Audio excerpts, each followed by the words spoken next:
नमस्कार दोस्तों, स्वागत है आपका हमारे इस चैनल धूप धुनुषी आरती में। दोस्तों, आप में से कई लोगों ने मुझे कई बार पूछा है और मैंने कमेंट्स के माध्यम से, आप लोगों को मेल के माध्यम से भी इसका जवाब दिया है कि सोपकर्ण नैवेद्य क्या होता है। तो सोपकर्ण नैवेद्यम असल में ज़्यादातर जो लोगों ने शायद बेलूर मठ के दुर्गा पूजा आदि देखे हैं या फिर दूसरे रामकृष्ण मठ आदि में पूजा देखे, जैसे कि एक जन बनारस में भी देखे थे, तो वो भी मुझे बोल रहे थे एक बार कि दादा ये सोपकर्ण नैवेद्यम क्यों कहा जाता है। जब नैवेद्य निवेदन किए जाते षोडशोपचार आदि विधि में माँ को या फिर कोई भी पूजा में, तो सोपकर्ण नैवेद्यम क्यों कहा जाता है।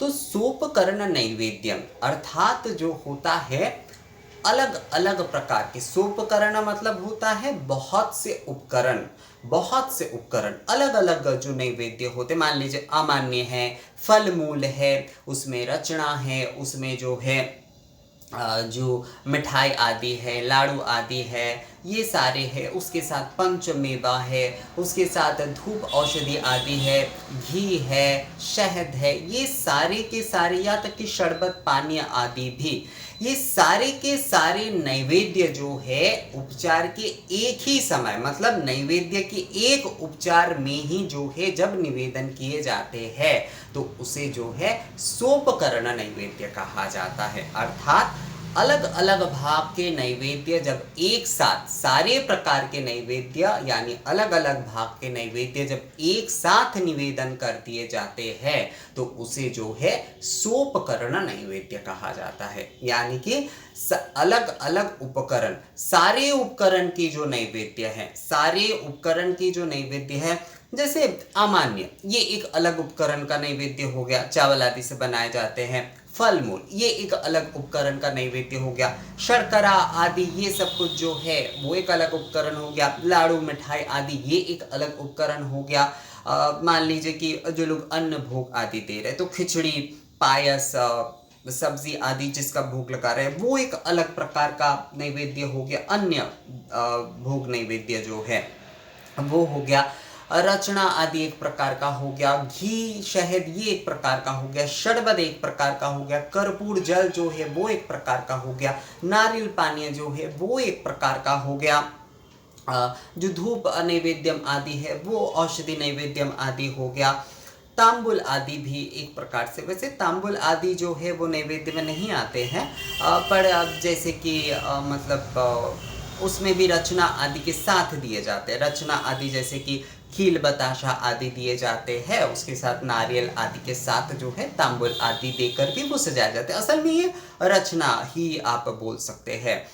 तांबुल वैसे एक अलग निवेदन होता है, तांबुल जो है वो एक अलग उपचार में होते हैं, पर रचना आदि या फिर फल मूल जैसे कि सजाए जाते हैं तो उसमें ये किए जाते हैं। पंचमेवा जैसे 5 प्रकार के किशमिश, मखाने आदि, ये सब कुछ जो है, ये जो नैवेद्य दिए जाते हैं, ये सारे नैवेद्य एकत्रित, मतलब अलग अलग करके नहीं। मैं फल के नैवेद्य के अलग निवेदन कर रहा हूँ, मैं अमान्य के अलग निवेदन कर रहा हूँ, मैं घी के अलग निवेदन कर रहा हूँ, मैं जो है रचना आदि के अलग निवेदन कर रहा हूँ, ऐसा नहीं, ऐसा नहीं। सारे जो सारे नैवेद्य है सोपकरण, यानी कि सारे जो नैवेद्य है उसे मैं एक साथ ही आपको अर्पण कर रहा हूँ, तो इसीलिए कहा जाता है सोपकरण नैवेद्य।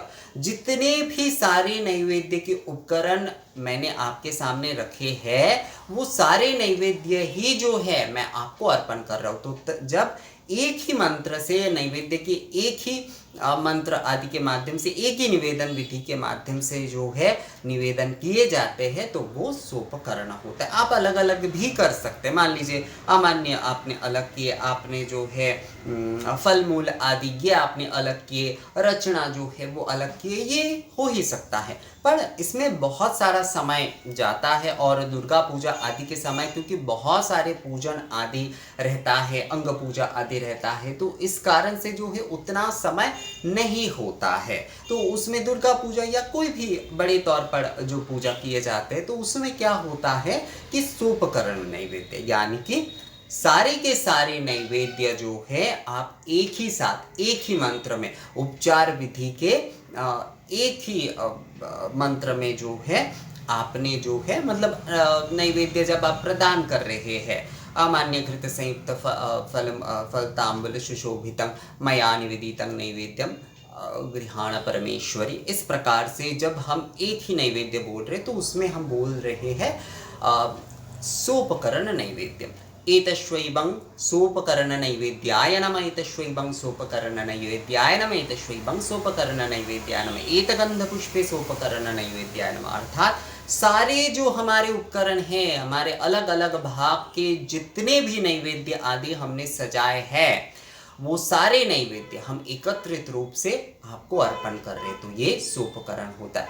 आप देखिएगा दुर्गा पूजा आदि के समय जिन लोगों ने बेलूर मठ आदि की पूजा आप लोगों ने देखे हैं, क्योंकि ये सवाल वही लोग ज़्यादातर करते हैं, तो जैसे संधि पूजा हो गई या दूसरे पूजा आदि जो कुछ भी हो रहे, तो कितने प्रकार के नैवेद्य, कितने प्रकार के भोग आदि जो है माँ के सामने सजाए जाते हैं। उसमें जो है 28 प्रकार के, 56 प्रकार के, या फिर जो है माँ के मान लीजिए जब सुबह के समय पूजन हो रहा है तो उन्हें जो है खिचड़ी आदि का जो भोग लगाया जाता है, बाल्य भोग जिसे कहा जाता है, मतलब दिन के प्रथम पूजा के समय एक भोग लगाया जाता है। तो उसमें क्या होता है, उसमें अमान्य भी दिए जाते, फल मूल भी दिए जाते, मेवे आदि भी दिए जाते, शरबत आदि भी दिए जाते हैं, घृत मधु आदि भी दिए जाते हैं, और खिचड़ी आदि सब्जियों का भोग भी लगाए जाते हैं।